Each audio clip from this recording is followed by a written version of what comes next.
Everyone, मेरा नाम है जीनत और आज हम लोग इस वीडियो में क्लास 10th की एक्सरसाइज 5.2 का क्वेश्चन नंबर 2 डिस्कस करेंगे।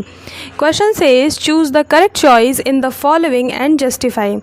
इसके दो पार्ट दिए हुए हैं, दोनों पार्ट्स में हमें क्या करना है कि क्वेश्चन का आंसर निकालना है। जो भी पूछा जा रहा है उसमें से यहाँ जो ऑप्शन दिए हैं उनमें से करेक्ट चॉइस को हमें टिक करना है। तो देखिए सेकंड क्वेश्चन के फर्स्ट पार्ट में लिखा हुआ है कि 30th term of the AP, यानी ये जो दी हुई एपी है 10,7,4, इस एपी का 30th टर्म क्या होगा, इन चार ऑप्शंस में से हमें बताना है।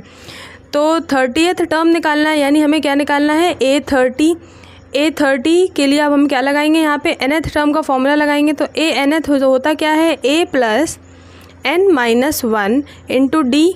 तो सबसे पहले यहाँ पर हम n की वैल्यू और common difference d find out कर लेते हैं। तो n की वैल्यू कितनी दी गई है, 30, क्योंकि क्वेश्चन ने कहा है कि उन्हें 30th टर्म चाहिए। तो n की वैल्यू तो 30 हो गई।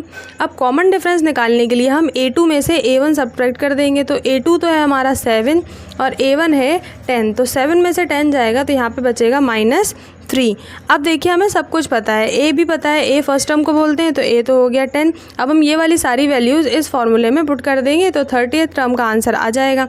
तो a दिया है 10 प्लस n-1, यानी कि 30 में से 1 सब्ट्रैक्ट करेंगे कितना आएगा 29, और कॉमन डिफरेंस है -3। तो अब हम 3 का मल्टीप्लाई 29 में कराएंगे तो ये हो जाएगा 3 9 27, 2 कैरी, 3 2 6 7 8 आएगा, का आएगा माइनस का आएगा, और यहाँ पे 10 आ गया। अब 10 - 87 को जब हम सॉल्व करेंगे तो यहाँ पे आ जाएगा -77। माइनस इसलिए आया है क्योंकि माइनस की डिजिट बड़ी है, इसीलिए जो हमारा आंसर होगा फर्स्ट पार्ट का वो होगा C -77। सेकेंड क्वेश्चन के सेकेंड पार्ट में जो क्वेश्चन दिया है वो है 11th term of N AP, यानी हमें इस दी हुई AP का 11th टर्म फाइंड आउट करना है।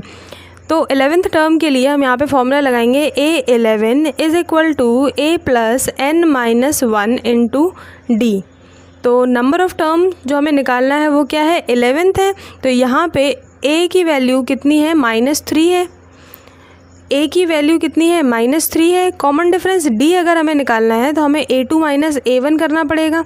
तो A2 की वैल्यू है -1/2 और A1 की वैल्यू है -3, तो ये हो जाएगा -1/2 प्लस 3। जब हम इसे सॉल्व करेंगे फ्रैक्शन मेथड से तो ये 2 3 6 प्लस 6 और -1 तो आ जाएगा 5/2।